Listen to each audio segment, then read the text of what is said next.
welcome back to the Rhonda Swan Show. Wake up, New York City. But we are not on Wall Street. We are here in Times Square. And in fact, we have a whole different conversation that we're talking about today because the Woman Gone Wild book series has launched today, the leadership edition in the 4-part series: Wealth, Intuition, Leadership, and Next Year's Dynasty. And today we are meeting some of the top authors that are not only sharing their story, but talking about what is the meaning of leadership.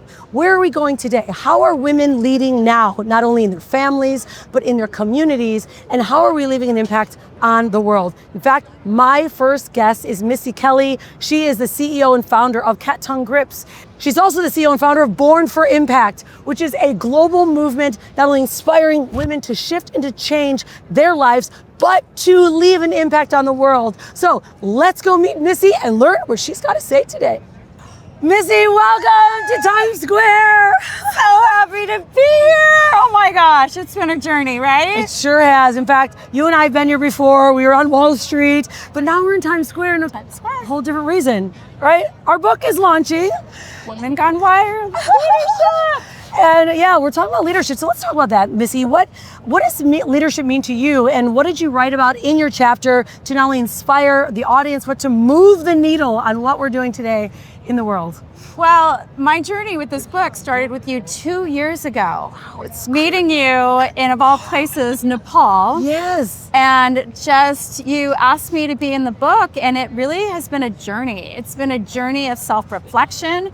It's been a journey of even how my husband and I have built our company from idea to global enterprise, and really diving deep at what leadership means to me. Yeah. And for me, I realized leadership starts with me. It's how I lead in my community, in my family, myself, my marriage. It's all about internal personal alignment. Yeah, and it's such a powerful thing because your husband and you are also running your company together, Yes, right? yes. So you started Cat Tongue Grips. Share a bit about your business, and then how has now your outlook on leadership, how's that shifted for you, especially as a female CEO in a big company that is in military, you're in, right? In a whole different realm of demographic. 100%. And I am one of those accidental entrepreneurs. So we, in 2015, when my husband walked into a Verizon store to upgrade his phone, he noticed how slippery the back of the phone was. And as a solution, he went to a nearby skateboard store, cut out skateboard grip tape, and slapped it on the back of his phone. Later on, I said, what do you have going on here? This feels like a cat tongue, and it's gonna scratch every surface of the house. You can't have it. So he challenged me to find something like it. Couldn't, and that's when we decided to make it.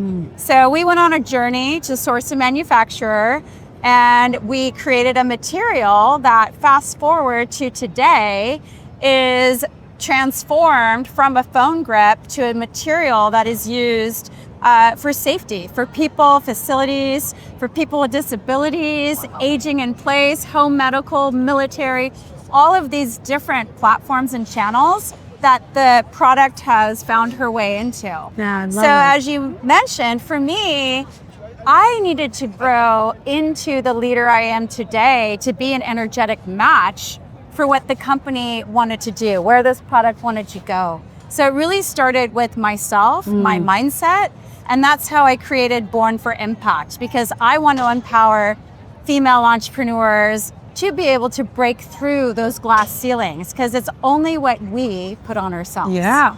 And how has your leadership style changed in the last 2 years? Oh, especially after writing about it? I mean, my leadership has definitely changed. I'd say over the last 9 years of our company. In the beginning, I would say I was more that lone wolf, right? I'd come from a corporate sales background, and it's just all on yourself. But that is not the way to build a global company. It's not the way to build a team. So I really had to step out of my own way and release some of that control. I tend to be a little bit control oriented. No. So for me to be able to step back and realize that I don't want to be the smartest person in the room. I want people to be able to show me the way of how to work with the government as one, Yeah, right? that's a huge so we thing. have a team member that consults and helps and grows. And even in the aging in place market, someone who knows that, you know, we all have aging parents, right? And we're afraid of them slipping, falling in the home.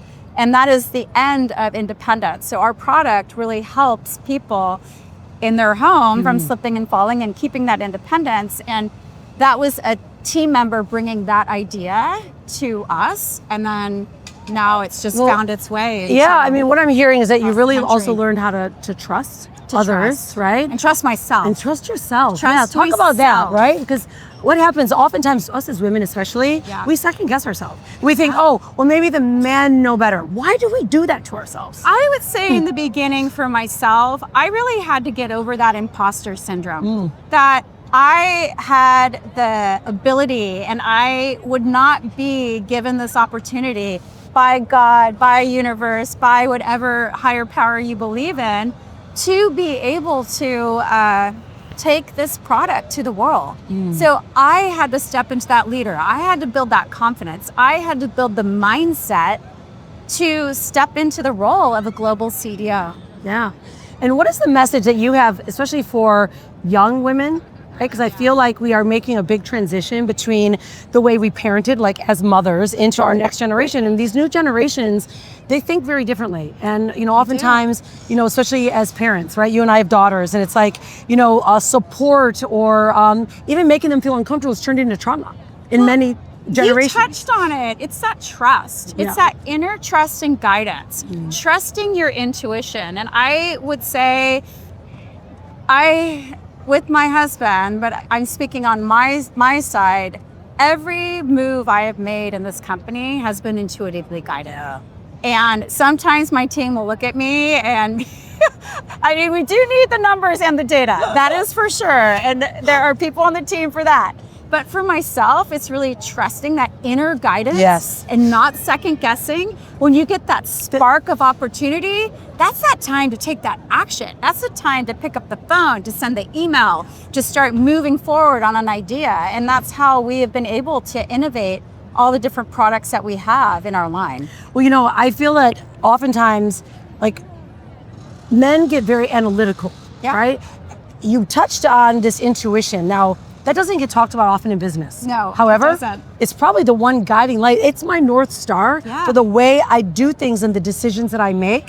Of course, we go analytical, but tap on the intuition decision making, because that's where feminine leadership, I believe, is stepping in to the role. Well, this is an amazing segue into a framework I've developed for myself that I'm now teaching others, and I call it the impact matrix. And that I is intention and vision. So the North Star. How do we know where we're going if we don't have that vision, that you know, that horizon point that you're reaching for? M is the mindset. M is all about how mindset. Who do I have to be to acknowledge the limiting beliefs, to acknowledge everything that could come up, abundance versus scarcity mindset. And just the first step is the awareness. P is purpose. Why am I doing this? For me, I want to help millions of people with our product in their day-to-day living. And so having that purpose, that fuel for the vision. And then A is that inspired action, baby. And you, I know, are a woman of action. And that is what I really had to be, is when I get the idea, when I get the spark, that is the time to move forward. We're almost there. That C is conviction, that true belief in myself. And that's what I had to grow into is, you know, we all have fears. We all have these limiting beliefs. How do we turn down the volume of those? And that's having that true belief in myself, in my mission, in the company, and what I'm here on this planet to do. And finally, which I think is the hardest, is trust. And that's what we touched on, is trusting in my purpose, trusting that this was placed on my heart for a reason to go out in the world and do this, and trusting that God has my back. I love it. Well, Missy, what is the one main message you want to leave for those that are going to read the book, read your chapter? What do you remember what chapter number you are? I believe I'm the start of part 2, so 5. You're number 5, that's I'm right. Number 5. You're the opener. And for me, I want to leave everyone with is I truly believe each and every one of us was born for impact. Yes. No matter how great or how small.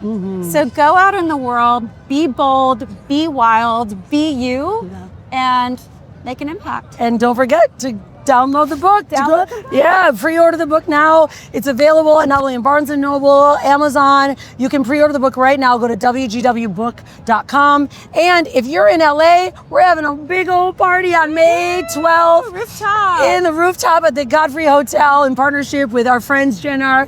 There's our book right there, right in the Times Square billboards. All right, guys. Missy, thank you for leading. you. And thank you for being wild. Thank you. Woo!